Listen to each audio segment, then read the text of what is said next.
Class ఒకసారి తెలుసుకున్నాము. ప్రామాణిక గురువు ద్వారా గనక తీసుకుంటే, నేర్చుకుంటే, తెలుసుకుంటే ఆ విద్యకు ప్రయోజనం ఉంటుంది అని.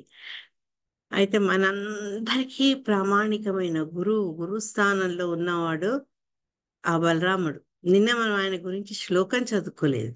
ఆయన గురించి విన్నాము, తలుచుకున్నాము, కానీ ఆ శ్లోకం చదువుకోలేదు. మరి మీరు మీ మీ క్లాసులో చదువుకున్నారేమో, మీ మీ ఇళ్లలో చదువుకున్నారేమో నాకు తెలీదు. కానీ మళ్ళీ ఒక్కసారి ఆయన గురించి తలుచుకుంటూ మొదలు పెడదాం క్లాస్ అని ఒక చిన్న కోరిక.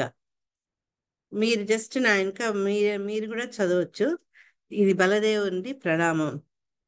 నమస్తే తు హలగ్రాయ, నమస్తే సుహలాగ్రాయ, నమస్తే ముషలాయుధ, నమస్తే ముషలాయుధ, నమస్తే రేవతి కాంత, నమస్తే రేవతి కాంత, నమస్తే భక్త వత్సల, నమస్తే భక్త వత్సల, నమస్తే బలినా శ్రేష్ఠ, నమస్తే బలినా శ్రేష్ఠ, నమస్తే ధరణీధర, నమస్తే ధరణీధర,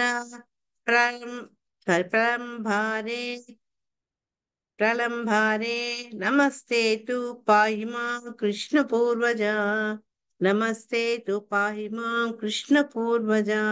ఈ శ్లోకాలు ఏం చెప్తున్నారంటే, ఎటువంటి బలరాముడికి మనం నమస్కరిస్తున్నాము అంటే, హలాన్ని ధరించిన వాడు, తర్వాత ముషలాయుధాన్ని, ఆ ఆయుధం పేరు ఆ ముసల్ ముషల్ ఆయుధాన్ని ధరించిన వాడు, తర్వాత బలరాముడు నమస్కారాలు చెప్తూ, అతను రేవతి యొక్క పతిదేవుడు, అంతేగాక చాలా భక్తవత్సలుడు అన్నమాట. ఆ ప్రభువు భక్తవత్సలుడు.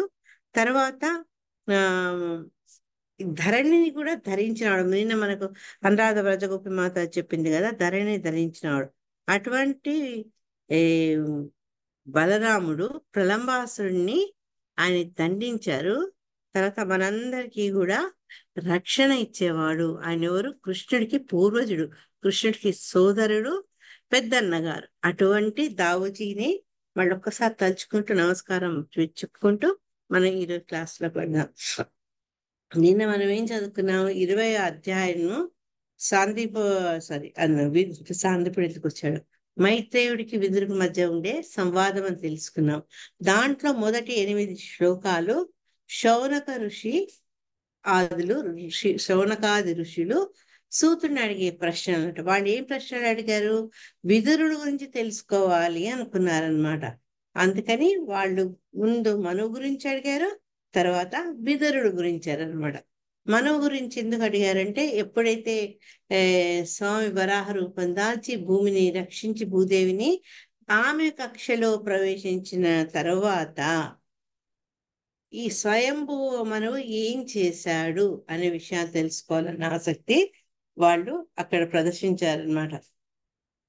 తర్వాత విదురుడు గురించి 2, 3, 4 శ్లోకాల్లో ఎందుకు విదురుడు అంత గొప్పవాడు, ఎందుకు ఈ శౌనకాది ఋషులు విదురు గురించి తెలుసుకోవాలనుకుంటున్నారు, మనం తెలుసుకుంటాం. నిన్న 3 శ్లోకాలు దానికి అయ్యాయి. ఎవరికన్నా క్లుప్తంగా గుర్తున్నాయా మనం ఏం చదువుకున్నామో నిన్న? 2 అయ్యాయి మాతాజీ. 2ఏనా? Very good, thanks Mataji. రెండిట్లో ఫస్ట్ స్వయంభవము ఏం చేశాడు తర్వాత అడిగింది. తర్వాత ఏమో మనం గురువుల ద్వారా తెలుసుకోవాలి. భగవంతుడు భక్తుల్ని అవమానిస్తే మనం సహించకూడదు, మనం సహించినా పర్లేదు, కానీ భగవంతుడు ఎట్లా చెప్పాడో వాటి ప్రకారం మనం ముందరికి వెళ్ళడం ముఖ్యము అని చెప్తారు. కరెక్ట్. 2 చేయాలట.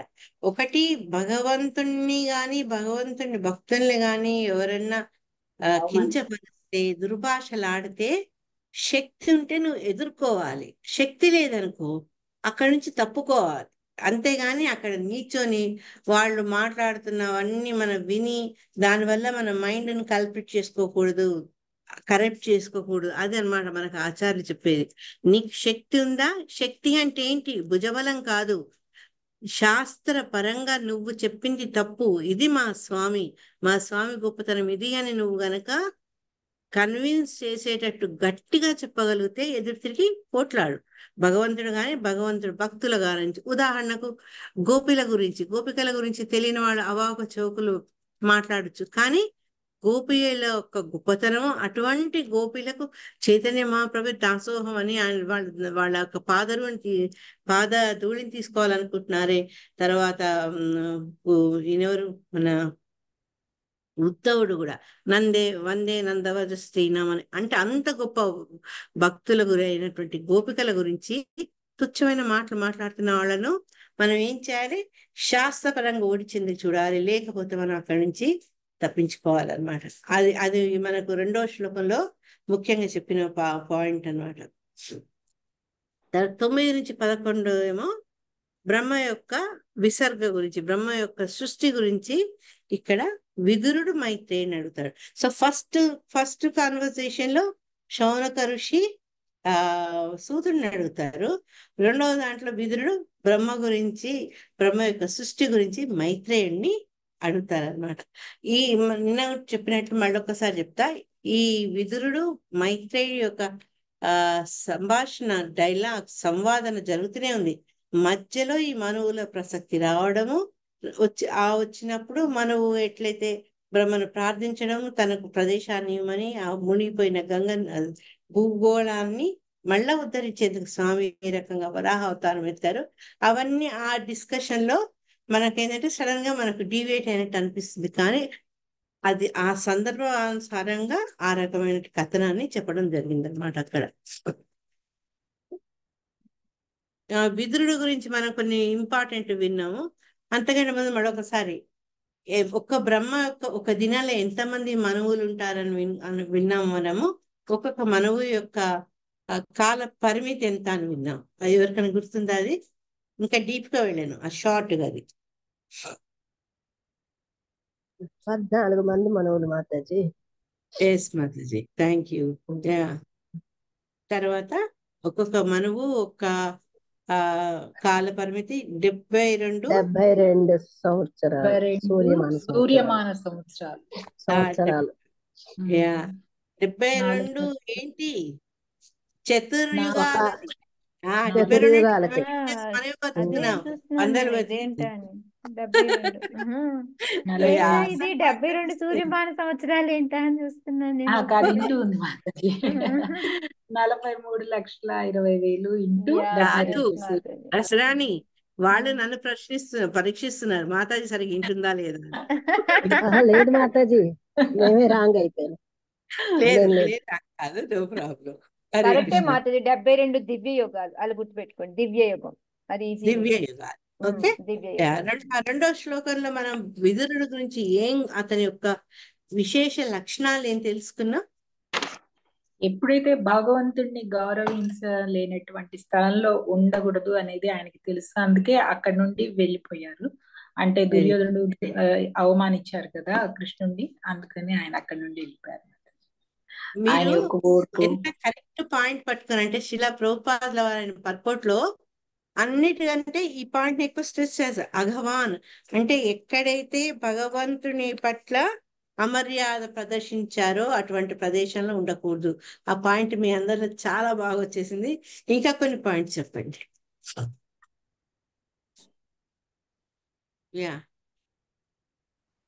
భక్తుడు తన విషయం హరే కృష్ణ మాతాజీ. చెప్పండి. భక్తుల్ని అమర్యాద చేస్తే మటుకు చూస్తూ ఓర్పుతో ఉండకూడదు అనేది. ఇంకా ముందు బేసిక్ గొప్ప భక్తుడు కదా విదురుడు, మహాభాగవతుడు మిత్రుడు అని చెప్పారు. అవును, ఫస్ట్ లైన్ ఉంది, మహాభాగవతుడు, కృష్ణుడికి మిత్రుడు. తర్వాత ఆయన యొక్క సత్యత ఎప్పుడైతే భగవంతుడికి వ్యతిరేకంగా వాళ్ళు ప్రవర్తించారో వెంబడే సొంత అన్నగారిని కూడా వదిలేసి వెళ్ళిపోయాడు అనమాట. ఆయన ప్రియమైన సోదరుడు, ఆయన ఎప్పుడు సేవించుకునేవాడు, అట్లాంటి అన్నగారిని కూడా వదిలేసి అతను వెళ్ళిపోయాడు. ఎక్కడికి వెళ్ళిపోయాడు ఆయన? తీర్థయాత్రలకు వెళ్ళిపోయాడు. థ్యాంక్ యూ మాతాజీ, తీర్థయాత్రలకు వెళ్ళారు అనమాట. ఈ 3వ శ్లోకం 4వ శ్లోకంలో కూడా విదురుడు గురించే ఉంటుందన్నమాట. ద్వైపాయనాదనవరో మహిత్వే తస్య దేహజః సర్వాత్మనాశ్రితః కృష్ణం తత్పరాంశ్చాప్యనువ్రతః. హరే కృష్ణ. హరే కృష్ణ మాతాజీ. చదవండి. ద్వైపాయనాదనవరో మహిత్వేతస్య దేహజః సర్వాత్మనాశ్రితః కృష్ణం తత్పరాంశ్చాప్యనువ్రతః. హరే కృష్ణ. వేదవ్యాసుని దేహము నుండి జన్మించిన విదురుడు అతనికి ఏమాత్రము తీసిపోడు. ఆ విధముగా అతడు హృదయపూర్వకముగా శ్రీకృష్ణ భగవానుని పాద పద్మములను ఆశ్రయించి ఆ దేవదేవుని భక్తుల ఎడ అనురక్తుడయ్యను. హరే కృష్ణ. హరే కృష్ణ. ఈ శ్లోకంలో మనం మళ్ళీ ఇంకో 3 పాయింట్స్ ఆయన గురించి చెప్పారు. ఒకటి ఏంటి, వేదవ్యాసుల కుమారులు ఆయన దేహం నుంచి జన్మించిన వాడు అంటే డైరెక్ట్ గా బ్రహ్మ విష్ణు నాభి నుంచి జన్మించినట్టు కాదు, కానీ వేదవ్యాసుని దయ వల్ల దాసి అయినటువంటి విదురుని తల్లి ఆమెకు విదురుడు జన్మిస్తాడనమాట. అందుకని తండ్రి యొక్క గుణగణాలలో, అతని యొక్క గొప్పతనంలో ఆయన ఏ మాత్రం తీసుకోడు, బరాబర్ అన్నమాట. అట్లు తండ్రి తగ్గ తనయుడిని. అన్నిటికంటే ముందు ఆయన మనకు తెలుసు, ఆయన ధర్మరాజు, యమధర్మరాజు. కాబట్టి అతను చాలా గొప్ప వ్యక్తి. అంతేగాక ఆయనకున్న ఇంకా ఎక్స్ట్రా క్వాలిఫికేషన్ ఏంటంటే, మనస్ఫూర్తిగా భగవంతుణ్ణి తన స్వామిగా అతను అంగీకరించి ఆయన ఆశ్రయించాడంట. ఆయన పాదాల్ని అతను ఆశ్రయించాడు. ఈ భగవంతుణ్ణి ఆశ్రయించడంతో పాటు భగవంతుని పట్ల ఎవరైతే భక్తులు ఉంటారో వాళ్ళ పట్ల కూడా అతనికి అనురక్తి పెరిగింది. ఇప్పుడు మనం ఉదాహరణకు ఒక దేశపు రాజు ఉన్నాడు అనుకోండి. దేశపు రాజు, అతని అంతరంగికులు ఉంటారు. నేను ఒక రాజుకే మర్యాద ఇస్తాను, అంతరంగికులు నేను పట్టించుకోను అంటే అది సబబు కాదు. ఇది మనకు రామానుజుల వారి ఉదాంతంలో కూడా తెలుస్తుంది అనమాట. రామానుజుల వారి శిష్యుల్ని ముందు పంపిస్తారు. ఆయన పర్యటనకు వెళ్తున్నప్పుడు ఒక గ్రామానికి పంపిస్తారు. పంపించి నేను వస్తున్నాను, నాకు ఇట్లా పలానా శిష్యులు ఉన్నారు, వాళ్ళకి చెప్పండి అని చెప్పి ఆయన అంతరంగికుల్ని పంపిస్తారు. పంపిస్తే ఒక గొప్ప భక్తుడు, ఆయన రామానుజుల గొప్ప శిష్యుడు, అతని ఇంటికి వెళ్తారనమాట. అతను మంచి ధనవంతుడు, అన్ని రకాలుగా బాగున్నాడు అతని పరిస్థితి. ఎప్పుడైతే రామానుజుల వారు త్వరలో తన ఇంటికి రాబోతున్నారు, తనున్న గ్రామానికి రాబోతున్నది తెలుస్తుందో అతనికి ఆనందంతో ఒళ్ళు తెలియదు. ఆనందంతో ఒళ్ళు తెలియక అప్పుడే ఆయన వస్తే ఎటువంటి వీడుకు స్వాగతం పలకాలి అవన్నీ ప్లానింగ్ మొదలు పెట్టేస్తున్నాడు అనమాట అతను. ఆ తర్వాత రామానుజులకున్న ఒక పేద శిష్యుడి ఇంటికి పంపిస్తాడు. ఈ వార్త చెప్పినప్పుడు వాళ్ళు చాలా సంతోషిస్తారు. కానీ వాళ్లకు ఆర్థికంగా వాళ్ళు మంచి స్తోమతలో ఉన్నవాళ్ళు కాదు. కానీ వాళ్ళకున్నంతలో వీళ్ళను ఆదరంగా లోపలి పిలిచి వాళ్లకు సత్కారం చేసి నీళ్ళు ఇచ్చి, ఇది మినిమం మర్యాద. మనం ఇండియాలో ఎవరన్నా రాగానే మనం కూర్చోబెట్టడము, వాళ్లకు నీళ్ళు ఇవ్వడం, దప్పిక తీర్చడం, ఇది సామాన్యంగా ఎక్స్పెక్ట్ చేస్తాం అనమాట. మనం అతిథి మర్యాదల్లో ఉండే బేసిక్ థింగ్ అట్లా చేస్తారనమాట. తర్వాత వాళ్ళు తిరిగి వెళ్ళి రామానుజుల వారి దగ్గర పోయి ఇట్లా వెళ్ళొచ్చామని చెప్పినామంటే రామానుజులు అంతటితో వదిలేరు. వాళ్ళ యొక్క ప్రతిస్పందన ఎలా ఉందో కనుక్కోవాలనుకుంటారు అనమాట. అప్పుడు వాళ్ళు ఇట్లా ధనికుడి ఇంటికి వెళ్ళాము, ఆయన చాలా సంతోషించాడు. మీ రాక కోసం ఎదురు చూస్తూ ఎన్నో ప్రయత్నాలు అప్పుడే మొదలు పెట్టాడంటే, అది సరే, అది పక్కకు పెట్టండి, మిమ్మల్ని ఏ రకంగా రిసీవ్ చేసుకున్నాడు, మిమ్మల్ని ఏ రకంగా ఆదరించాడు అంటే వాళ్ళు ఏం జవాబు చెప్పరు అనమాట. అంటే అతని గురించి వేరుగా విమర్శించేందుకు వీళ్ళకు వైష్ణవులకు నోరు రాదు, చెప్పరేమి. తర్వాత ఇతరు గురించి చెప్పినప్పుడు వాళ్ళు చాలా ఆనందించారు. కానీ వాళ్ళు ఆర్థికంగా మంచి పరిస్థితుల్లో లేరు, కానీ మమ్మల్ని మంచిగా ఆదర సత్కారాలు చేశారని చెప్పినప్పుడు అప్పుడు అతను రామానుజుల వారు ఏం చేస్తారంటే, వెళ్ళినప్పుడు ధనికుడి ఇంటికి వెళ్ళాడు, ముందు పేదవాడి ఇంటికి వెళ్తారు అనమాట. వెళ్తే పాపం తలుపు కొట్టినప్పుడు ఆమె దగ్గర ఇంకో వస్త్రం ఉండదన్నమాట, ఒకటే ఒక కండువా ఉంటుంది. అతను బయటికి పర్యటనకు పోతూ భిక్షాటనకు పోతూ అది కప్పుకొని పోతాడు. అందుకని ఆవిడ సరైన వస్త్రాలు లేకుండా తలుపు చాటున ఇట్లా ఆయన బయటికి వెళ్ళారు, కొంతలో వస్తారని అడిగి అని చెప్తుంది అనమాట. అప్పుడు రామానుజులు గ్రహించి ఆయన యొక్క ఉత్తరీయాన్ని ఆమె మీదకి వేస్తారు. అంటే మనం ఒక భగవంతుడిని మనం పూజించినప్పుడు భక్తులు కూడా ఏ రకంగా ఆదరించాలి. ఒక గురువుని, ఒక ఇంపార్టెంట్ వ్యక్తికి మనం ఆ ప్రాముఖ్యత ఇచ్చినప్పుడు ఆయనను నమ్ముకున్న వాళ్ళని కూడా అదే రకంగా మనం గౌరవించాలి, అగౌరవం చేయకూడదు. ఈ చిన్న ఇన్సిడెంట్స్ అన్నమాట.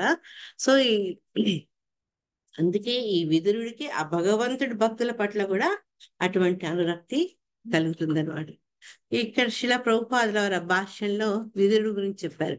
ఇంతకుముందు మనం అనుకున్నట్టు అతను ఒక శూద్రుడి ద్వారా జన్మించారు.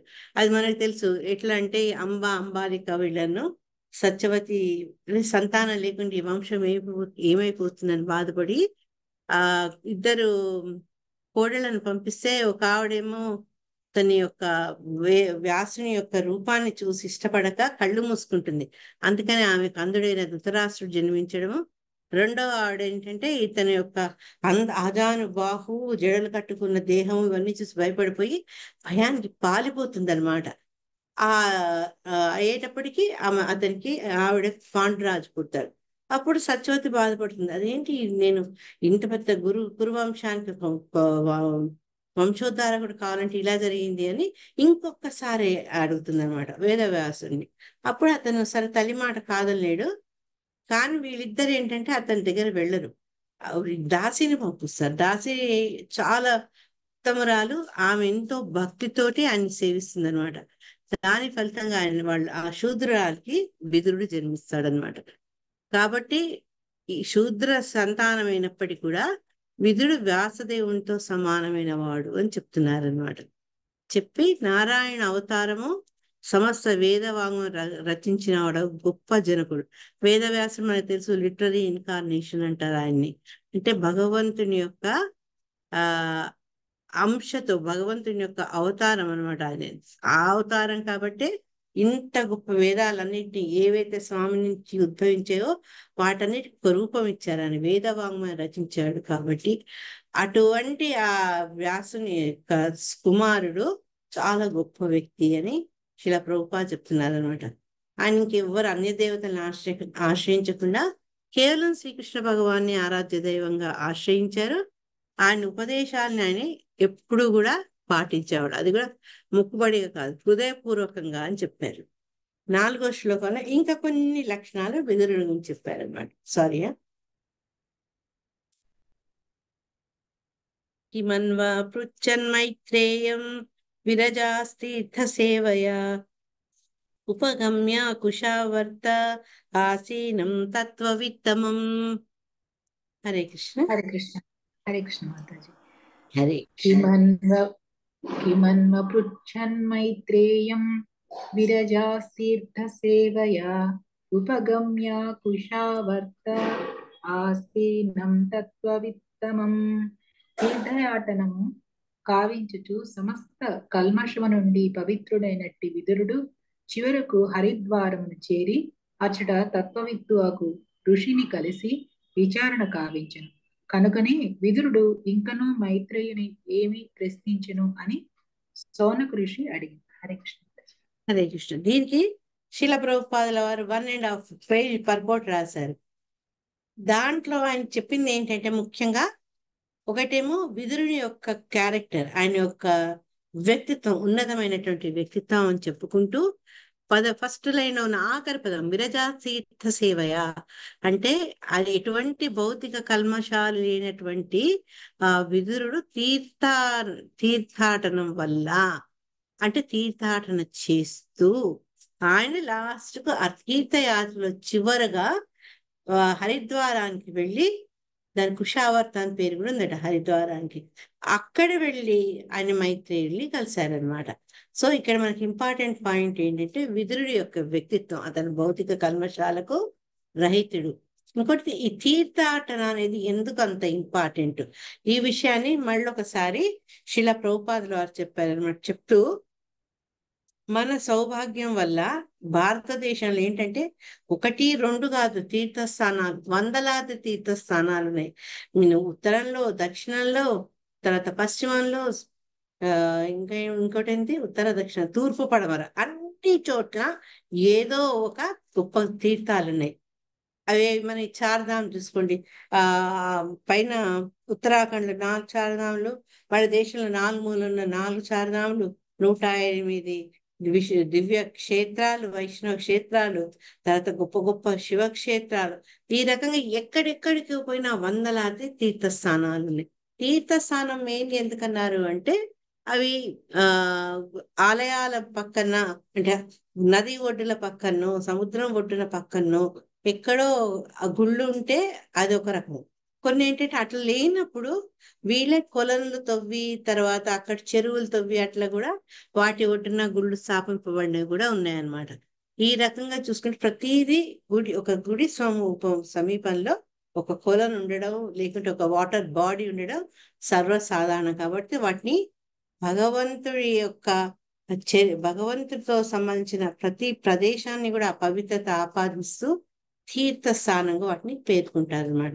దాంట్లో శిల ప్రభుపాదులు వారు కొన్ని వచ్చుకు చెప్పారు. ప్రయాగ, హరిద్వార్, బృందావనం, రామేశ్వరం ఇవన్నీ చెప్తూ ఎవరైతే ఈ విదురుడు ఆ కురు వంశంలో అనేక రాజకీయాలు, ఎప్పుడైతే ఫస్ట్ ధృతరాష్ట్రుని కాదని పాండురాజును రాజు చేసినప్పుడు ప్రాబ్లం, పాండురాజు చనిపోయినాక ధృతరాష్ట్రుని రాజ్యం చేసినాక మళ్ళా అది పాండు పిల్లలకి ఇవ్వాలి అంటే ప్రాబ్లము.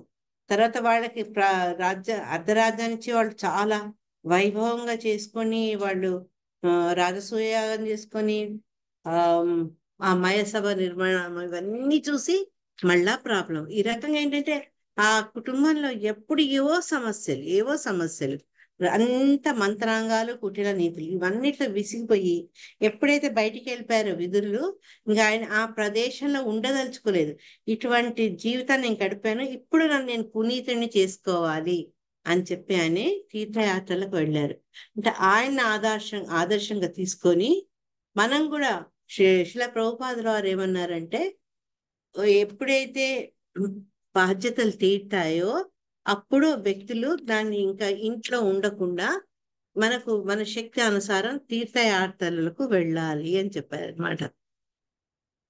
తీర్థయాత్రల్లో అన్ని గొప్ప తీర్థయాత్రలైనా ఇక్కడ శిలా ప్రభుపాదుల వారు బృందావనానికి ఒక ప్రత్యేక స్థానాన్ని ఇచ్చారనమాట. ఎందుకు అంటే అది ఆ స్వామి అక్కడ స్వయంగా జన్మించి చరించిన ప్లేస్ కదా అదంతా. అందుకని ఏంటంటే భక్తులైతే ఎట్లైనా భగవంతుని తలుస్తారు, అభక్తులు కూడా సరే ఆ వాతావరణంలో ఎప్పుడైతే అడుగు పెడతారో ఆ స్థల మహిమేమో కానీ వాళ్ళు కూడా భగవంతుడి నామాన్ని పలుకుతారు అని చెప్తున్నారు అనమాట. అందుకని అది ఆ బృందావనానికి అంత గొప్పతనం. అది శిలా ప్రభుపాదులని స్వయంగా అనుభవించి చూశారు కాబట్టి ఈ విషయాన్ని చెప్పారనమాట. చెప్తూ రిటైర్ అయిన వాళ్ళు ఇట్లా యాత్రలకు విదురుని ఆదర్శించి వెళ్ళాలి అని చెప్తూ విదురుడు ఈ తీర్థయాత్ర అని ఆ ధర్మాన్ని పాటిస్తూ చివరికి మైత్రిని కలుసుకున్నారని చెప్పారు. ఈ తీర్థయాత్ర విషయం గురించి ఇంకోటి ఏం డిస్కస్ చేశారంటే శిల ప్రభుపాదుల వారు తీర్థయాత్ర అన్నప్పుడు మనం ఏం చేయాలి, ఎలా చేయాలి అనేది. దాంట్లో మనం నిన్న అనుకున్నట్టు కేవలం స్నానం ఆచరించడమే కాకుండా ఆ స్థలంలో ఉన్న గొప్ప గొప్ప భక్తుల్ని, యోగుల నుంచి మనం విషయాల్ని తెలుసుకోవాలన్నమాట. వాళ్ళ ఉపదేశాలని పొందాలి, వాళ్ళని సేవించాలి. అవి చేయకపోతే ఇవి నిన్న మనం తెలుసుకున్నట్టు అది వేస్ట్, టైం పాస్ అనే చెప్పారనమాట. అందుకనట మన ఈ వైష్ణవ సంప్రదాయంలో గొప్ప ఆచార్యులు అన్నట్టు నరోత్తమ దాస్ ఠాకూర్ ఆయన ఏమన్నారంటే తీర్థయాత్రలకు అక్కర్లేదు, నువ్వు ఎక్కడున్నావో అక్కడ నువ్వు స్వామిని స్వచ్ఛందంగా తలుచుకోమని అన్నారట. అదేంటి ఆయన అట్లా చెప్పారు? మనమేమో మరి శిల ప్రభుపాద తీర్థయాత్రలు చూడమంటున్నారు. మరి ఇప్పుడు ఇస్కాన్లో ఎక్కడ చూసినా, ఏ సెంటర్ చూసినా వాళ్ళు యాత్రలకు తీసుకెళ్ళిపోతున్నారు. మరి వాళ్ళు చెప్పింది ఏంటి, వీళ్ళు చేసింది ఏంటి అని మనలో ఒక అనుమానం రావచ్చు. దానికి శిల ప్రభుపాదుల వారు ఏమి క్లారిఫికేషన్ ఇచ్చారంటే నరోత్తమ దాస్ ఠాకూర్ వాళ్ళ లెవెల్లో ఏంటంటే వాళ్ళు ఎక్కడున్నా కూడా దృఢంగా భగవంతుణ్ణి ప్రార్థించగలరు, భగవంతుని సేవించగలరు. ఇంకోటి ఏంటంటే వాళ్ళ విశ్వాసాలు వాళ్ళు దృఢంగా ఉంటారు. కాబట్టి ఎప్పుడన్నా ఈ తీర్థయాత్ర సందర్భంగా సరి అయిన వ్యక్తుల్ని కలిసినప్పుడు సరి అయిన వ్యక్తులు కాకుంటే వాళ్ళ ప్రవచనాల కానీ వాళ్ళ ఉపదేశాల కానీ వీళ్ళు ప్రభావితం చెందరు. ఎందుకంటే వాళ్ళంత దృఢ చిత్తంతో ఉంటారు. మన ప్రాబ్లం ఏంటి అంటే మనకు తెలియక మనం పోయి వాళ్ళను కలిసి వాళ్ళ ప్రభావానికి ఎక్కడ లోన్ అవుతాము అని చెప్పి అట్లా వద్దు అని అన్నారు. కానీ శిలా ప్రభుపాదుల వారు ఇప్పుడు ఏం చెప్తున్నారు అంటే మనకు కొన్ని ఏమంటారు కన్సెషన్స్ ఇచ్చారనమాట. కన్సెషన్స్ ఇచ్చి ఏం చెప్పారంటే మనం గోవిందుని మీద అట్లా మనసు నిలుపుకోలేము, నరోత్తమ దాస్ ఠాకూర్ చెప్పినట్టు. కాబట్టి మనము తీర్థయాత్రలు వెళ్ళాలి అని చెప్పాలి. తీర్థయాత్రలు ఎందుకంటే వాళ్ళంత హై లెవెల్లో ఉన్న డివోషన్ మనకు లేదు కాబట్టి, మన సామాన్యులం కాబట్టి ఇటువంటి ఏ తీర్థ ప్రదేశాలని చెప్పారో అవన్నీ కూడా మనము వెళితే వాళ్ళు వెళ్ళి అక్కడ వాళ్ళని కలుసుకోవడం వల్ల మనకు లాభం కలగచ్చు అని చెప్పారు. కానీ మన దగ్గర ఏంటి అంటే మన ఇప్పుడు ఇస్కాన్లో ఇంతమంది అన్నట్టు అనేక మంది యాత్రలు నిర్వహిస్తున్నారు కదా. నిర్వహిస్తున్నప్పుడు మనం పోయి ఆ స్థానికంగా ఉన్న వ్యక్తుల్ని నుంచి మనము ఇన్ఫర్మేషన్ తీయక్కర్లేదు. ఎందుకంటే అందులో ఎంత మటుకు సరి అయినది ఉంటుందో, ఎంత మటుకు సరైన వ్యక్తి అయి ఉంటాడో మనకు తెలియదు. అందుకని ఇప్పుడు మన వాళ్ళు ఏం చేస్తుంటే మనెంబడే అన్ని తెలిసిన ఆచార్యులను లేకుంటే సీనియర్ డివోటీస్ను తీసుకెళ్తున్నారు. మా దగ్గర ఇప్పుడు మన వీళ్ళు అయోధ్య, కాశీ అంతా వెళ్ళినప్పుడు వెంబడి ప్రభువులు వెళ్ళి వాళ్లకు వాటి గురించిన వివరాలు చెప్పారు. అదే రకంగా మేము చార్ధాంకి వెళ్ళినప్పుడు ఉత్తరాఖండ్ లో మా వెంబడి జగత్ సాక్షి ప్రభు అని కేరళకు సంబంధించిన వ్యక్తి అని ఎంత అద్భుతంగా చెప్పారో మాకు ఆ ప్రదేశాల యొక్క గొప్పతనము, హరికథ, సరి అయిన రకమైన హరికథ మాకు అందించారు. అదే రకంగా మేము మొత్తం 4 ప్రదేశాలకు పెద్ద చార్ధాం పోయినప్పుడు సార్వభౌమ ప్రభు వచ్చి మాకు ఎంత చక్కగా మమ్మల్ని ఆధ్యాత్మిక పదంలో ముందుకు నడిపించారంటే ఆ కథలు గాని, భగవంతుని దివ్య కథలు గాని, ఆ గానం గాని అదొక అనుభూతి మనకు. అంటే అట్లాంటివి మనకు డెఫినెట్ గా అడ్వాంటేజ్ అవుతుంది. అంతేగాని మన ఫ్యామిలీ పోయి అక్కడేదో తిన్నాం, అక్కడేదో తిరిగాం, ఒకసారి నీళ్ళలో మునిగి వచ్చాము అంటే మనకు యాత్రల వల్ల, తీర్థయాత్రల వల్ల, తీర్థ స్నానాల వల్ల పొందాల్సినటువంటి ఈ ఆధ్యాత్మిక ప్రయోజనం మనం పొందలేము అనమాట. అది గుర్తుంచుకోవాలి. వెళ్ళొద్దు అన్నారు అని మనం వెళ్ళొద్దు, ఇంట్లోనే కూర్చుంటాము, టైం పాస్ చేస్తామన్నా కరెక్ట్ కాదు. లేదు వెళ్ళమన్నారు కదా అని వెళ్ళి మనము అక్కడ జస్ట్ ఏది చేయమన్నారో అది చేయకుండా టైం పాస్ చేసి వస్తే అదొక పిక్నిక్ లాగా చేసుకుంటే కూడా మనం పొందాల్సిన ప్రయోజనం మనం పొందలేం. కాబట్టి మనం వెళ్తూ అక్కడ ఉన్న గొప్ప వ్యక్తుల ద్వారా విషయాన్ని తెలుసుకోవాలి. సరైన వ్యక్తులు. మళ్ళా ఇక్కడ ప్రామాణికత, బోనఫైడ్ అని ఎందుకంటామంటే ఆ ప్రామాణికత. దానికి ఉదాహరణ మనకు విదురుడు, ఆయన ఎవరి దగ్గర నేర్చుకున్నారు విషయాన్ని అంతా, ఎవరిని ఆశ్రయించారని మైత్రేయుని ఆశ్రయించారు. అంటే ఒక ప్రామాణిక వ్యక్తిని ఆశ్రయించి తద్వారా ఆయన ఉపదేశాన్ని పొందారనమాట. సో తత్వవిత్ అనే వాటి కోసం అన్వేషించమని. ఈ తత్వవిత్ అనేవాళ్ళు అంటే ఎవరు అంటే భగవంతుని యొక్క తత్వం, పరతత్వం తెలిసిన వాళ్ళు అనమాట.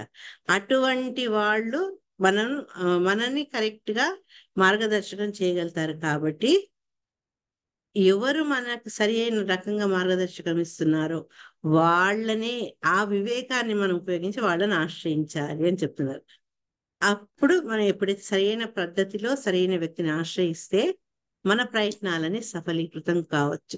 అంటే వీటన్నిటి మనం చేయాల్సింది ఏంటి అంటే మన జడ్జిమెంట్ కరెక్ట్గా ఉండాలి. ఎవరిని ఆశ్రయించాలి, ఎవరి ద్వారా విషయాన్ని వినాలి, ఏమి వినాలి, ఎలా వినాలి, ఇవి మనం తెలుసుకున్నప్పుడు మనం చేసే తీర్థయాత్రల యొక్క ఫలితం మనకు లభిస్తుంది అనమాట. హరి బోల్ మాతాజీ, హరి హరి బోల్. హరే కృష్ణ, హరే కృష్ణ మాతాజీ. యాత్ర చేసి వచ్చారా ఏంటి ఇప్పుడే మీరు?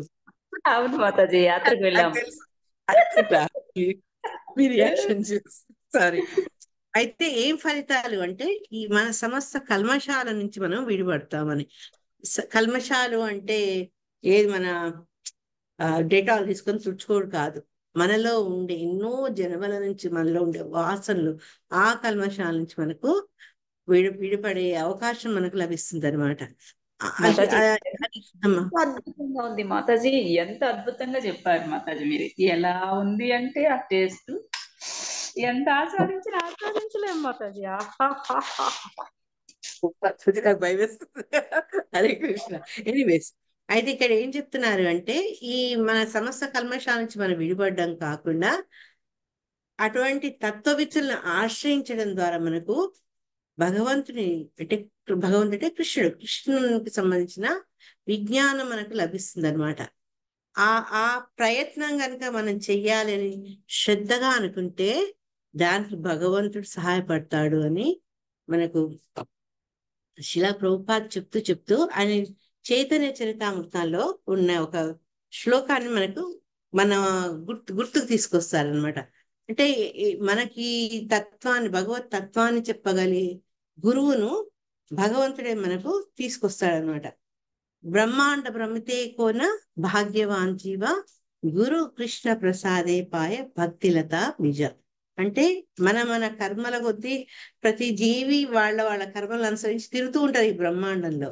కొందరు ఏంటంటే ఆ ఉన్నత లోకాలను పొందుతారు, కొందరు అధోలోకాలు పొందుతారు, కొందరు మనం ఈ భూమి మీద ఉంటాం కదా. ఈ రకంగా తిరుగుతుంటే ఎందరో మనుష్యానాం సహస్రేషు, ఎవరో ఒకళ్ళకి భాగ్యవంతులకు ఏమైతుంది, ప్రామాణికమైన గురువు, బోనఫైడ్ స్పిరిచువల్ మాస్టర్, దీక్షా గురువును కలిసే అదృష్టం లభిస్తుంది. అది కూడా ఇట్లా కృష్ణుడి యొక్క దయ వల్ల అనమాట. దీనివల్ల వాళ్ళకి ఏంటంటే ఆ గురువు కృష్ణుడి యొక్క దయ వల్ల వాళ్ళు ఈ భవబంధాల నుంచి, కల్మషాల నుంచి బయటపడి భక్తి యోగంతో ముందుకు వెళ్ళగలుగుతారనమాట. దానికి కావాల్సిందంటే ఆదో శ్రద్ధ. ఇక్కడ శిలా ప్రభుపాద లాస్ట్ లో ఏమన్నారు, శ్రద్ధతో ఎవరేని ముక్తి కొరకే అన్వేషించినచో శ్రీకృష్ణుడే. ఎందుకంటే ఆయన మన హృదయాల్లో ఉంటారు, ఇంకెక్కడో కాదు. భగవంతుడు మన మనసులోనే ఉంటాడు. సుహృదం సర్వభూతానం, మన మనసులోని మనందరికీ ఆయన మంచి శ్రేయోభిలాషి కాబట్టి ఆయన మనకు తగిన గురువుని ఆయన ఇస్తారనమాట. అందుకని చూడండి, ఎంతో మంది గురువులను చూస్తాం మనము, కానీ ఒక గురువుని చూడంగానే ఈయన దగ్గర నిన్ను శిక్షరికం చేయాలి, ఈయన దగ్గర నేను దీక్ష తీసుకోవాలన్న కోరిక మనకి ఎందుకు కలుగుతుందంటే అది భగవంతుడు మనల్ని ప్రేరేపిస్తాడనమాట. కాబట్టి ఇక్కడ విదురుడికి కూడా ఏంటంటే ఆ మైత్రేయుటువంటి గురువును ఇక్కడ భగవంతుడి యొక్క ప్రసాదం వల్ల పొందగలిగాడు. పొంది అతను ఇంకా ఆధ్యాత్మిక జీవితంలో పురోగమించి తెలుసుకోవాల్సింది అంతా తెలుసుకున్నాడు ఆయన. హరే కృష్ణ. 5th శ్లోక. నేను మళ్ళీ ఒక్కసారి మీకు ఈ క్లాస్ నాకు గుర్తు చేయండి. నాకు 2, 3, 4 లో విదురుడి గురించిన క్యారెక్టర్స్ అన్నిటినీ ప్రభు చాలా చక్కగా పాయింట్స్ వైజ్ చెప్పారు. అది నేను మీకు చెప్తాను తర్వాత. తయో సంవదతో సూత ప్రవృత్తా హ్యమలాః కథాః ఆపో గంగా ఇవాగగ్నిర్హరేః పాదాంబుజాశ్రయాః. ఇక్కడ గంగతో చెప్తున్నారు. చెప్పండి. హరే కృష్ణ. హరే కృష్ణ. తయో సంపదతో సూత ప్రవృత్తా హ్యమలాః కథాః ఆపో గంగా ఇవాగగ్ని హరే ప్రాదాంబుజాశ్రయాః. విదుర మైత్రేయ సంవాదమును గూర్చి ప్రశ్నించుచు సౌనకుడు ఇట్లు పలికెను. భగవానుని అమలముగు లీలావర్ణనములు దాని యందు పెక్కు ఉండవచ్చును. సమస్త పాపం నుండి మనుజుని ముక్తుడి గావించడి కారణమున అట్టి కథాశ్రవణము గంగాజల స్నానము వంటిదై ఉన్నది.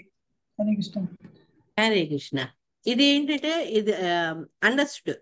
ఇద్దరు భక్తులు కలిస్తే వాళ్ళు చేసేది ఏంటి, మచ్చిత్త మద్గత పురాణ కదా. ఇద్దరు తాగుబోతులు కలిస్తే వాళ్ళు అదే మాట్లాడతారు, ఇద్దరు జూదారులు కలిస్తే వాళ్ళు అవే ముచ్చట పెడతారు. ఇక్కడ ఇంత గొప్ప భక్తులు విదురుడు మైత్రేయుడు కలిస్తే వాళ్ళు ఏం మాట్లాడుతున్నారు అనే విషయాన్ని ఇంకా తెలుసుకోవాలని శౌనకుడు ఈ రకంగా చెప్తాడనమాట. భక్తులు వాళ్ళు మాట్లాడుకునే భగవంతుడి లీలలు కదా, అవి చాలా ఉంటాయి. భగవంతుడి యొక్క లీలలు అంటే నదుల్లో కనుక అలలు వచ్చినట్టుగా వస్తూనే ఉంటాయి అన్నమాట. ప్రతి లీల విన్నా ఏ భగవంతుడికి సంబంధించింది అన్ని కూడా మనకి ముక్తిని, మనకు లాభాన్ని కలిగిస్తాయి. కాబట్టి అటువంటి ఆ లీలల యొక్క శ్రవణము గంగా స్నానం వంటిది అని ఇక్కడ గంగా నది యొక్క స్నానం యొక్క విశిష్టత చెప్పుకుంటూ అదే రకంగా భగవంతుని యొక్క లీలా విశేషాలను వినడానికి ఉండే ఇంపార్టెన్స్ ని చెప్తున్నారు అనమాట. ఈ రెండు అంతర్గతంగా ఏంటంటే ఇద్దరు భక్తులు కలిస్తే వాళ్ళు ఏం మాట్లాడుకుంటారు, అది తెలుసుకోవడం వల్ల మనకి ఏం ప్రయోజనం కలుగుతుంది అనేది అంతర్గతంగా ఉన్న అర్థం అన్నమాట. ఇక్కడ శిల ప్రభుపాదుల వారు ఏమన్నారు అంటే భాష్యంలో ఫస్ట్ గంగాజలం గురించి మొదలు పెట్టారు. గంగాజలం ఎందుకంత పవిత్రమైంది అంటే సాక్షాత్ స్వామి యొక్క పాద కమలాల నుంచి అది మొదలైంది కాబట్టి గంగా నది చాలా పవిత్రమైంది. మరి పాదాల నుంచి వెలువడ్డ గంగా జలమే అంత పవిత్రమైతే స్వామి ముఖ పద్మాల నుంచి బయటపడ్డ భగవద్గీత అదెంత పవిత్రం ఉంటుంది. అందుకనే ఇక్కడ ఏం చెప్తున్నారంటే శిల ప్రభుపాద వారు గంగా నది ఎంత పవిత్రమైందో ఆ భగవద్గీత కూడా అంత పవిత్రమైంది అని చెప్తున్నారు అనమాట. చెప్తూ మనకు దీంట్లో కూడా ఇది గీతా గోవిందం సారీ గీతా గోవిందంలో ఒక భజగోవిందం చదువుతారు కదా, దాంట్లో 21 వర్స్లో కూడా భగవద్గీత కించిత్ ధీత గంగా జల లవ కణికా పీత అని చెప్తారనమాట. దాంట్లో ఏమంటారంటే ఏ కొద్దిగా భగవద్గీత చదివినా తర్వాత ఏ 2-3 చుక్కల గంగా జలాన్ని తీసుకుంటే కూడా మనలో ఏమవుతుంది అంటే ఆ మురారి మీద భగవంతుడి మీద దృఢమైన భక్తి మనలో వస్తుందన్నమాట. ఇక మనం ఆ ఒక్క బలంతో ఇక దేన్ని కూడా మనం ఎదిరించగలం, అంటే అంత శక్తి మనకు వస్తుంది అని. భగవద్గీతను గంగను పోల్చడం ఇప్పుడు శిలా ప్రభుపాదుల వారు చెప్పిందే కాదు, ఇంకా మనకు రిఫరెన్స్ చూసుకుంటే గీతా గోవిందంలో కూడా ఉంది. భజగోవిందం గీతా గోవిందము నేను కన్ఫ్యూజ్ అవుతున్నా, భజగోవిందం గీతా గోవిందం కాదు.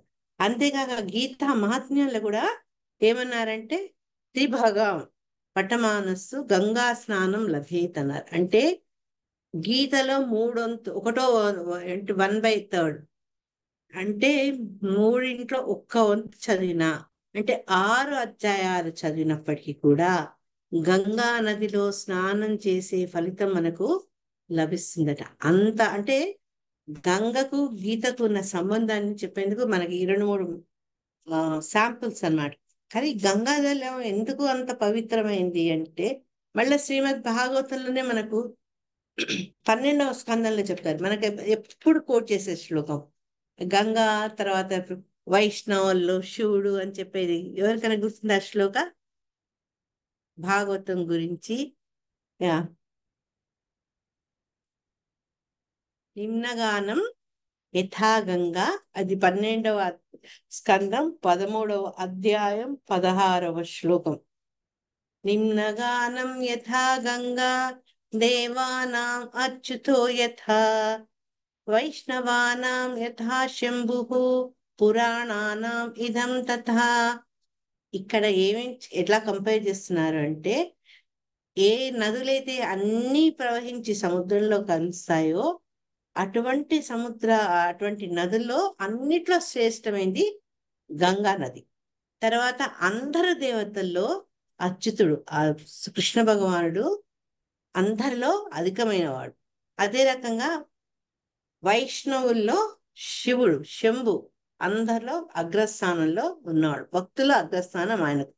లాస్ట్కి పురాణాలన్నిటిలో కూడా అతి ఉత్తమమైంది శ్రేష్టమైంది ఇది శ్రీమద్ భాగవతం. ఇది మనకు 12వ స్కందంలో వస్తుంది. ఈ రకంగా ప్రతి చోట కూడా గంగా నది యొక్క ప్రాముఖ్యత, ఆమె యొక్క విశిష్టత చర్చించబడింది అనమాట. హరే కృష్ణ మాతాజీ, ఒకసారి అధ్యాయం నెంబరు చెప్పరా? 12వ అధ్యాయంలో 12వ స్కందంలో 12వ అధ్యాయం 12వ అధ్యాయం 33 అధ్యాయం 16వ శ్లోకం. 12వ స్కందం మాతాజీ, 12వ స్కందంలో 12వ స్కందము 33 అనుకుంటా. 1 సెకండ్ లెట్ మీ చెక్ ఒకసారి, ఇప్పుడే 13 అని చెప్పారు మాతాజీ మాతాజీ. 13 చాప్టర్లే, 33 అధ్యాయం లేదు మాతాజీ. 13, 13 16, చాప్టర్లే 13. ఉంది. 1 second Mataji 12th canto 13th chapter 12, 13, 16th శ్లోక. 16 అమ్మా. 12, 13, 16. కరెక్ట్. 13, 16. 12, 13, 16. 12, 13, అవును 16. ఇదైతే అదే మనకి రాస్తున్నాను. ఇప్పుడు చెప్తారు శివుడు గురించి, ఆయన స్థానం ఏంటి అనగానే మన ఆచార్యులు కోట్ చేసేది ఇదే శ్లోకం. ఇది మనకందరికి తెలుసుండాలి. నోటికొచ్చేటట్టుగా చెప్పలేను, అది మీ మేధల మీద జ్ఞాపక శక్తి మీద. బట్ ఇది శ్లోక, అందుకే శిలా ప్రభుపాదుల వారు ఎక్కువ ఉపయోగించేవారు ఈ శ్లోకాన్ని కొటేషన్స్ లో. ఇక్కడ ఏం చెప్పారంటే భగవంతుడి లీలల గురించి, ఆయన జన్మ కర్మచమేది ఏ విషయం గురించి మాట్లాడినా కూడా అది సత్యం, అంటే అది కాల్పనికం కాదు. భగవంతుడు పూర్ణుడు, ఆయన నుంచి వచ్చిన పలుకులు కూడా అవే పూర్ణత్వము. ఆయన లీలలు గాని ఆఖరికి శిలా ప్రభుపాద ఆయన స్వేదం కూడా ఆయనతో సమానం అని చెప్పారనమాట. కాబట్టి అన్నీ కూడా పవిత్రమైనవి. అదే రకంగా ఆయన నుంచి ఉద్భవించిన గంగాజలం కూడా అటువంటి పుణ్యమైన అదనమాట. కాబట్టి దేన్ని ఆశ్రయించిన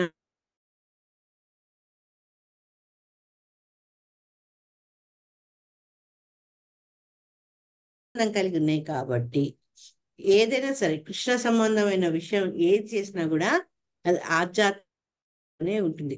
అందుకని ఇప్పుడు మనకు శిలా ప్రభుపాదుల వారు టేప్ రికార్డర్ వాడిండ్రు, టైప్ రైటర్ వాడిను అంటే అవి చూసేందుకు భౌతిక వస్తువులే అవుతుండొచ్చు, కానీ శిలా ప్రభుపాదుల వారు వాటిని దేనికి వాడారు, ఏ ఏ విషయం కోసం వాడారు చూస్తే అవి ఆధ్యాత్మికమైనవి. మనం ఇది దామోదర లీల చదువుతాం కదా, ప్రతిదీ భగవంతుడితో ఉన్నవన్నీ కూడా ఆయనతో ఆధ్యాత్మిక పరమైంది. ఆ కర్రకు దండం పెడితే, తాడుకు దండం పెడితే, మనం పొగిడితే ఎందుకు, అవన్నీ భగవత్ సంబంధం కలిగి ఉన్నాయి కాబట్టి భగవంతుడు సంబంధం ఉన్న ఏదైనా కూడా ఆధ్యాత్మ స్థాయిలో ఉన్నతంగా ఉంటాయి. కాబట్టి శిలా రూప గోస్వామి ఆ విషయాన్ని చెప్పారనమాట. కాబట్టి మనం ఏంటి అంటే మనం ఏది చేసినా వాటిని కృష్ణ కాన్షియస్ భగవంతుని సెంటర్ గా కనుక మనం చేస్తే అప్పుడు అవన్నీ కూడా భౌతికంగా కాకుండా ఆధ్యాత్మిక స్థాయిలో ఉండొచ్చు అని చెప్పారు. దానికి మనకు సర్వసాధారణంగా ఇచ్చే ఆచార్యులు ఇచ్చే ఉదాహరణలు ఏంటంటే, మనం వంట చేసే దానికి సేమ్ కాలము, సేమ్ వనరులు, సేమ్ నైపుణ్యం, కానీ మన కోసం కాకుండా అది మన కోసం వండుకుంటే అది మన ఆత్మతృప్తి అవుతుంది, స్వార్థం అవుతుంది. అదే మన భగవంతుడి కోసం ఆ సమయాన్ని ఇది కృష్ణ కోసం చేస్తున్నా అనుకుంటే ఆ భావనని దాన్ని ఆధ్యాత్మికంగా చేస్తుంది. అదే రకంగా సంతానంని కానీ, లేకుంటే మనకు ఉండే ఇంటిని, ఇది నా ఇల్లు కాదు, ఇది భగవంతుడి ఇల్లు, ఇది భక్తుల కోసం ఉంది, అట్లా ప్రతిదీ ఆ భావన నిజంగా మనం అట్లానే అందరు తీసుకొచ్చి పెట్టేయము, కానీ ఆ భావన ఉంటుంది చూడండి, ఆ భావనతోనే అది ఆధ్యాత్మికము అవుతుంది అని శిల ప్రభుపాదుల వారు చెప్పారనమాట. Hare Krishna. So will go to 6th శ్లోక. తానః కీర్తయ భద్రం తే కీర్తన్యోదార కర్మణః రసజ్ఞ కోను తృప్యేత హరి లీలామృతం పిబన్. హరే కృష్ణ. హరే కృష్ణ ఇంతమంది మాతాజీ. చదవండి. తానః కీర్తయ భద్రం తే కీర్తన్యోదార కర్మణః రసజ్ఞః కోను తృప్యేత హరిలీలామృతం పిబన్. ఓ సూత గోస్వామి, మీకు శుభమగుగాక. ఉదారములను కీర్తనీయములను అగు శ్రీహరి కర్మలను దయచేసి వర్ణింపుడు. హరిలీలామృత పానమునందు ఏ భక్తుడు తనివి నొందగలడు. హరే కృష్ణ. హరే కృష్ణ. ఇంక ఇవి చిన్నవి నేను ఈరోజు 8 చేద్దాం అనుకుంటున్నా, చూద్దాం కృష్ణ ఫీలింగ్. ఓకే, దీంట్లో ఏం చెప్తున్నారంటే మనం ఇంతకుముందు తెలుసుకున్నట్టు భగవంతుడికి సంబంధించిన అన్ని కూడా ఆధ్యాత్మిక స్థాయిలోనే ఉంటాయి. కాబట్టి భగవంతుడి లీలల్ని, ఆయన కథనాలను మనం వింటున్నప్పుడు మనం చాలా ఆనందంగా తీసుకోవాలి. అంటే ఇది భగవంతుడికి సంబంధించింది. అందుకని చూడండి, భాగవతం అవుతుంటే అందరు ఎందుకు పరిగెత్తిపోయి వింటారు అంటే దాన్ని ఏమంటారు, ఈ భాగవత సప్తాహాలు, భాగవత ప్రవచనాలు అవుతుంటే ఎందుకు పెడతారంటే అవన్నీ భగవంతుడికి సంబంధించినవి. కాబట్టి ఉదారములు కీర్తనీయములు ఏవి శ్రీహరి యొక్క కర్మలు. అందుకని ఆయన ఏం చెప్తున్నారంటే ఇంకా వినాలి అని ఆ తాపత్రయం. భక్తుడికి ఏంటంటే భగవంతుడి గురించి విన్నప్పుడు ఆ తృప్తి అనేది ఉండదు అనమాట, తనివి తీరదు. అందుకని ఇంకా వినాలి, ఇంకా వినాలి, ఇంకా వినాలి, ఇదే తాపత్రయం మనం ఎప్పుడు చూస్తామో. పరీక్షితుల వారు శుకదేవ గోస్వామి అప్పుడు కూడా ఆయన అసలు అన్నపానాదులు మానేసి పరీక్షితుడు ఇంకా ప్రశ్నల రూపంలో ఇంకా తెలుసుకోవాలని శుకదేవ గోస్వామిని అనేక ప్రశ్నలు అడుగుతుంటారు. మళ్ళీ అదే మనము సూత గోస్వామి శౌనకాదమునులు, తర్వాత ఇప్పుడు విదురుడు మైత్రేయుడి మధ్య కూడా మనం గమనిస్తాం అనమాట. ఇక్కడ ఏం చెప్తున్నారంటే చిన్న ఉదాహరణ శిలా ప్రభుపాదులు ఏం చేయారంటే, ఒక భక్తుడు, ఒక మహాత్ముడు భగవద్గీత చదివా, ఈరోజు చదివానులే కానీ నేను చదవక్కర్లేదు, అయిపోయింది, నేను ఒకసారి చదివేసిన కదా, ఏముంది మళ్ళీ చదివింది అని అనుకోడట. ఎప్పటికప్పుడు అట్లా అనేక సార్లు. నేనే అంటే భక్తి జీవితంలో లేమాని కూడా నేనే ఒక 15-20 సార్లు చదివి ఉండొచ్చు. అట్లాంటి భగవద్గీతను భక్తులు ఏంటంటే అది రోజు చదువుతారు. వాళ్ళకి ఎప్పుడు దాని మీద తనివి తీరద్దు, ఇంకా తెలుసుకోవాలని. దాంతో ఏంటంటే కొత్త విషయాలను వాళ్ళ అనుభూతి నడుచుకుంటారట ఇట పదే పదే పదే పఠనం చేయడం ద్వారా. మొన్న మహారాజు గురించి చెప్పాను కదా, ఆయన్ని ఒకళ్ళు అడిగారు అనమాట, మీరు ఎన్నిసార్లు చదివి ఉంటారు భగవద్గీత మొత్తం అంటే, ఆయన అన్నారు, ఒక 20 సార్లు చదివి ఉంటానని. మీకు చదివినప్పుడల్లా ప్రతిసారి మీకు ఏదన్నా కొత్త అంటే కొత్త రియలైజేషన్స్ ఏమైనా వచ్చాయంటే, ఆయన నవ్వేం చెప్పారంటే, నా నా అవగాహన భగవద్గీత పట్ల ఇంకా ఇంకా ఇంకా లోతయింది అని చెప్పారనమాట.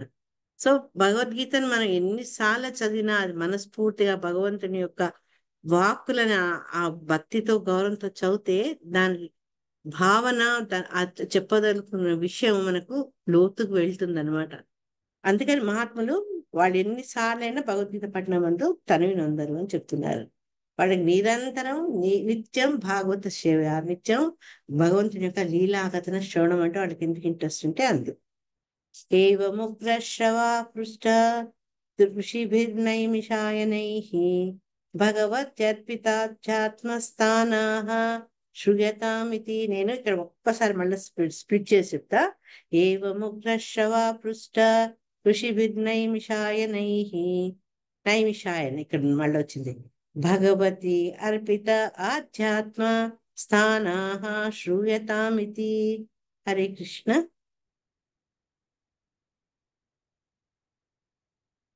మాతాజీస్. కృష్ణ మాతాజీ, నేను చదివిదా? చదవండి. ఏవాముగ్రస్రవాః పృష్టా ఋషిభిర్నైమిషాయనైః భగవచ్చర్పితాధ్యాత్మా స్థానాః శ్రూయతామితి. శ్రీల ప్రభుపాద. భగవాన్ని దివ్యలీలయందు సంలగ్నమైన చిత్తము గల రోమహర్షణ స్థుతుడు సూత గోస్వామి ఆ విధముగా నైమిసారణ్య ఋషులచే ప్రవచించుటకు వినిపింపబడి నేను పలుకున్నది ఆలకింపుడు అని పలికను. హరే కృష్ణ. హరే కృష్ణ. ఇక్కడ ఆయన మహాత్ముడు ఎవరు? సూత గోస్వామి. సూత గోస్వామి ఎవరు? రోమహర్షణ సుతుడు. ఆయనకి భగవంతుని లీలాల పట్ల ఆయనకి ఎంతో మనసు గలవాడు. ఎప్పుడైతే శౌనకాది ఋషులు వాటి గురించి ఇంకా వినాలని ఆసక్తి చూపించడం, ఆయన ప్రార్థించడము, దాంతో సరే నేను పలుకుతా ఇంకా వినండి అని ఆనందంగా చెప్పడం మొదలవుతుంది అనమాట. ఈరోజు సూత ఒక్కటి చెప్పేసి ఆపేస్తా. సూత ఉవాచ హరే ధృత క్రోడతనోః స్వమాయయా నిశమ్య గోరుద్ధరణం రసాతలాత్ లీలాం హిరణ్యాక్షమవజ్ఞయా హతం సంజాత హర్షో మునిమాహ భారతః. హరే కృష్ణ. మాత చదవాలా మాతాజీ? చదవండి చదవండి. సూత ఉవాచ హరేర్నుత క్రోడతను స్వయమాయయా నిశమ్య గోరుద్ధరణం రసాతలాతు లీలాం హిరణ్యాక్షమవజ్ఞాయా హతం సంజాత హర్షో ముని మహాభారతం. సూత గోస్వామి కొనసాగించాను, తన యోగమాయచే పరరూపమును ధరించి సముద్ర గర్భము నుండి ధరణిని ఉద్ధరించుట, హిరణ్యాక్షుని అతి సామాన్యముగా వధించి వేయుట వంటి క్రీడానొనరించిన విష్ణు భగవానుని కథను విని భరతవంశజుడగు విదురుడు మిగుల హర్షితుడయ్యను. పిదపాతడు మైత్రేయమునితో ఇట్లు పలికాను. హరే కృష్ణ మాతాజీ. హరే కృష్ణ. సో విదురుడు సూతుడిని అడగడము, సూత గోస్వామి కథనం మొదలు పెట్టడము, తర్వాత చెప్తున్నారు అనమాట ఏ రకంగా విదురుడు మైత్రేయుడి నుంచి ఈ వరాహ లీల విన్నారు, ఏ రకంగా తను ఆనందపడ్డాడని చెప్పారనమాట. చెప్పి ఆనందించినాక మైత్రేయునితో విదురుడు ఏం పలికాడనే విషయాన్ని ఇక్కడ ఉపోద్ఘాతం ఇచ్చారు. శ్రీల ప్రభుపాద భాష్యాలు ఏం చెప్పారంటే, భగవంతుడు తన యోగమాయ చేతనే వరాహ రూపం ధరించారు అని చెప్తున్నారట. ఎందుకంటే ఇక్కడ శిలా ప్రభుపాద కంటే ముందు వ్యాస భగవంతుడే చెప్పారు అనమాట, స్వమాయ అని చెప్పారు. అంటే భగవంతుడు తన మాయ వల్ల, భగవంతుని యొక్క యోగ మాయా శక్తి వల్ల వరాహుడు ఉద్భవించారనమాట. సో అది మనం ఆయన యొక్క అవతారాన్ని, వరాహ అవతారాన్ని మామూలుగా మనం ఈ బద్ధజీవులు లాంటి దేహంగా మనం భావించకూడదని మళ్ళొకసారి మనని హెచ్చరిస్తున్నారనమాట. ఎందుకు అంటే బద్ధజీవుడికి మనం ఇక్కడ వరాహస్వామి మూర్తికి ఆ రూపానికి ఏంటి డిఫరెన్స్ అంటే, మనం బద్ధజీవులం ఏంటి అంటే ఈ భౌతిక నియమాలకు లోబడి మనము ఆ, మన కర్మల వల్ల ఈ భౌతిక ఆ ప్రకృతి యొక్క నియమాలకు అనుగుణంగా మన దేహాన్ని పొందుతాం మనం. కానీ భగవంతుడు ఏంటంటే, భగవంతుడి మీద ఇటువంటి ఈ బాహ్య శక్తి, తర్వాత ప్రకృతి శక్తి ఏమి ఆయన మీద పనిచేయలేదు. స్వయంగా ఆయన యొక్క శక్తి వల్ల వరాహ స్వామి ఉద్భవించాడు. అది ఇంపార్టెంట్ అన్నమాట. ఎందుకంటే భగవద్గీతలోనే భగవంతుడు ఏం చెప్పారంటే మయా దక్షేణ ప్రకృతి అన్నారు. అంటే భగవంతుని ఆధ్వర్యంలో ప్రకృతి పనిచేస్తుంది, కానీ భగవంతుడు ప్రకృతి యొక్క ఆధ్వర్యం బట్టి ఆయన పనిచేయరు. అది మనం చాలా విషయాలు గుర్తుంచుకోవాలన్నట్టు. ప్రకృతి కంటే ఆయనే సర్వ స్వతంత్రుడు. అదే ఈ బద్ధజీవి ఏంటంటే ప్రకృతికి లోను పడ్డవాడు, బద్ధుడై ఉంటాడు. అందుకే మనం బద్ధజీవి అవుతాం అన్నమాట. కాబట్టి భగవంతుడు ఈ భూమి మీదకి వచ్చినప్పటికీ, భౌతిక ప్రపంచంలోకి వచ్చినప్పటికీ ఆయన దేహము భౌతిక స్థితికి చెందింది కాదు అన్న విషయాన్ని మళ్ళీ ఒకసారి నొక్కి చెప్తూ, ఈ భగవద్గీతలో శ్రీల ప్రభుపాదులు అదే కృష్ణ భగవాన్ చెప్పినట్టు 9వ అధ్యాయంలో 10వ శ్లోకంలో మయాజక్షేణ ప్రకృతి అనే విషయం గుర్తుంచుకొని, ఈ మాయా ఈ ప్రకృతి ఎప్పుడు కూడా భగవంతుని అధ్యక్షతలోనే అది నిలిచి ఉంటుంది, ఆయన అధీనంలో ఆయన కంట్రోల్లో ఉంటుంది అని చెప్పి, మనం ఏంటంటే భగవంతుని అంశలము పరతత్వము అయినప్పటికీ కూడా ఈ ప్రకృతిలో ఉండడం వల్ల ప్రకృతి యొక్క ఆ ఏమంటారు ప్రభావానికి లోను పడి ఉన్నాం అన్నమాట మనం. కాబట్టి ఇది ఏంటంటే భగవంతుడి యొక్క శక్తి ప్రకృతిని మించింది, ప్రకృతి శక్తి భగవంతుని మించింది కాదన్న విషయాన్ని నొక్కి చెప్తూ ఏం చెప్పారంటే లాస్ట్ లో మాయ భగవంతుడిని కప్పివేయనంతటి ఘనమైంది కాదు. అది ఎందుకు చెప్తున్నట్టు ఈ మాయావాదులకు వాళ్ళ అవగాహన తప్పు అని చెప్తున్నారు ఇక్కడ. వాళ్ళ సిద్ధాంతమే నీ సారం లేదు. ఎందుకు అంటే అది కరెక్ట్ కాదు.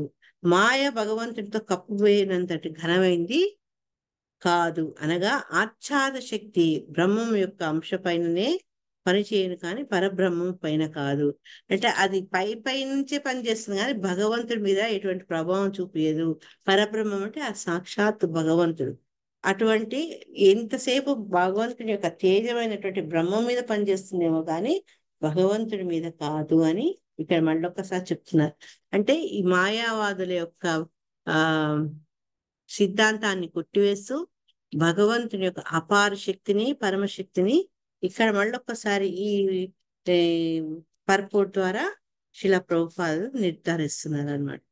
సో ఈ రోజు క్లాస్ ముగించే ముందు ఒక్కసారి విదురుడి యొక్క గొప్ప లక్షణాలు మనం ఒక్కసారి చెప్పుకుందాము. అంటే మనం మర్చిపోకుండా మళ్ళీ నేను మిమ్మల్ని అన్నప్పుడు నాకు ఈ పాయింట్స్ అని చెప్పాలి. విదురుడు ఆయన గొప్ప భక్తుడు, తర్వాత భగవంతుడికి సన్నిహితుడు, స్నేహితుడు ఆయనే. తర్వాత భగవంతుడికి వ్యతిరేకంగా భగవంతుని ఆజ్ఞను ధిక్కరించినందుకు అతను అన్నగారి యొక్క సాంగత్యాన్ని కూడా అతను విసర్జించాడు. తర్వాత వేదవ్యాసుల యొక్క సంతానం. అందుకే వేదవ్యాసులు ఎంతటి శక్తివంతులో ఇతరు కూడా సమానమైన శక్తి కలవారు. తర్వాత అంత శక్తివంతుడు అయినప్పటికీ కూడా అనే భగవంతుడి పాదపద్మాల్ని ఆశ్రయించాడు. పాదపద్మాలను ఆశ్రయించడే కాదు, భగవంతుని భక్తుల పట్ల కూడా అంతటి అనురక్తి పెంచుకున్నాడు అన్నమాట. తర్వాత తీర్థయాత్రల ద్వారా తనలో ఉన్నాయి అనుకున్న కల్మషాల్ని కూడా ఆయన తొలగించుకొని, తర్వాత హరిద్వారంలో మైత్రేయుల్ని కలిసి తద్వారా భగవంతుని యొక్క జ్ఞానాన్ని ఇంకా అతను పొందారు. ఇవన్నమాట విదురుని యొక్క క్వాలిటీస్. హరే కృష్ణ. గ్రంథ శ్రీమద్ భాగవతానికి జై. గీతానికి జై మాతాజీ. ఏదైనా డౌట్ ఉన్నా, ఏదైనా కామెంట్ ఉన్నా, వెల్కమ్. హరే కృష్ణ.